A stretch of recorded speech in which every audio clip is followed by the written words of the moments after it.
les bisous sur la bouche en maternelle, bah, c'est vrai que en tant que parent, on n'est pas forcément préparé. Il y a des enfants en maternelle qui sont déjà dans ces histoires d'amoureux, d'amoureuses, de se faire des bisous sur la bouche, et puis d'autres enfants qui sont vraiment à 10 milieux de ça. Et on peut se retrouver confronté plus tôt qu'on ne le pensait à cette question-là. Du coup, je trouvais que en même temps, c'était une question qui permettait d'aborder assez tôt, mais pourquoi pas, la notion de consentement, la notion d'intimité. C'est des notions très importantes. Alors la notion de consentement, c'est vraiment de dire à l'enfant, ben, des bisous sur la bouche, pourquoi pas, mais c'est seulement si tu as envie, et si l'autre a envie, c'est important de se poser la question. Et je vous encourage en vous posant, parce que même si cette problématique du bisou sur la bouche ne se pose pas pour votre enfant et pour vous actuellement, je vous encourage à regarder dans votre vie si vous êtes bien dans le consentement du corps de votre enfant. Est-ce que si vous voulez lui faire un câlin et que il ne veut pas, est-ce que vous aurez quand même tendance à le prendre et à lui faire des bisous? Est-ce que quand vous lui faites un gros câlin qui vous dit arrête, est-ce que vous quand même vous continuez?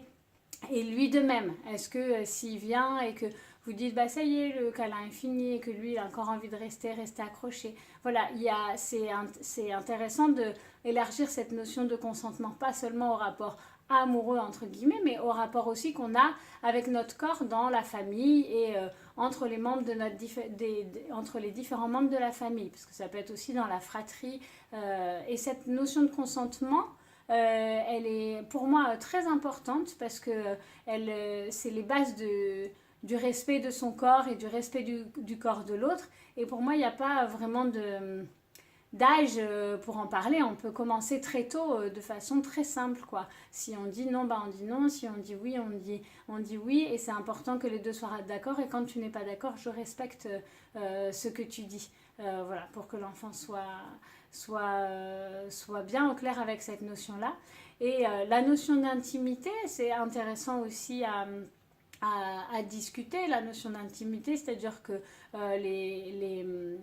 les relations amoureuses, entre guillemets, ou les bisous sur la bouche, c'est plutôt quelque chose qui fait partie de l'intimité, même si c'est un comportement, entre guillemets, socialement acceptable. On voit des gens dans la rue qui s'embrassent, vous et votre conjoint vous embrassez devant votre enfant, donc le fait de faire un bisou sur la bouche, ça fait partie, c'est un des comportements qui est entre l'intimité et la sphère sociale, mais c'est bien de rappeler les deux, qu'il y a des comportements qui sont plus des choses qu'on fait qu'à la maison, dans la cellule familiale ou dans juste dans un cercle intime, puis d'autres choses qui sont plus sociales, voilà.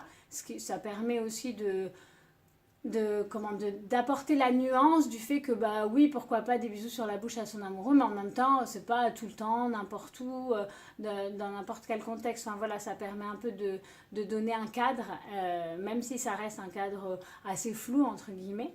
Et surtout ce qui me semblait important, c'était de replacer le fait de se faire un bisou sur la bouche comme une petite part de qu'est-ce qu'est une relation amoureuse entre guillemets. Alors ça aussi ça peut être vu très tôt avec l'enfant, c'est-à-dire qu'une relation amoureuse, on va pas commencer à lui parler, à lui raconter qu'est-ce que c'est que l'amour, mais vous pouvez lui dire que le fait d'être amoureux de quelqu'un, ça veut surtout dire qu'on a envie de passer du temps avec lui, qu'on rigole bien avec lui, qu'on aime bien jouer avec lui, et effectivement que parfois on a envie de lui faire des câlins ou envie de lui faire des bisous sur la bouche, mais le fait de faire des bisous sur la bouche, ce n'est qu'une petite partie d'une relation amoureuse. Comme ça resitue l'enfant.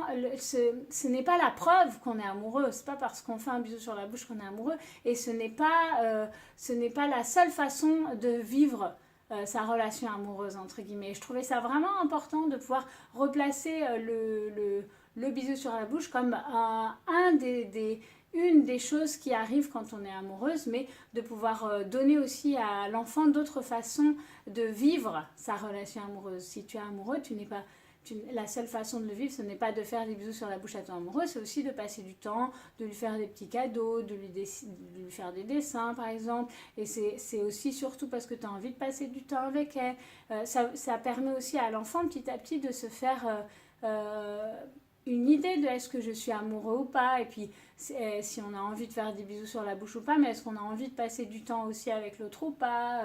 Voilà, ça va permettre petit à petit qu'ils construisent cette notion de relation et d'intimité. Donc voilà, je vous rappelle l'histoire du consentement, de l'intimité, et puis de replacer l'histoire du bisou dans la globalité de ce que peut être une relation amoureuse, entre guillemets. Voilà, je vous souhaite plein de bonheur avec vos petits. Au revoir, à bientôt.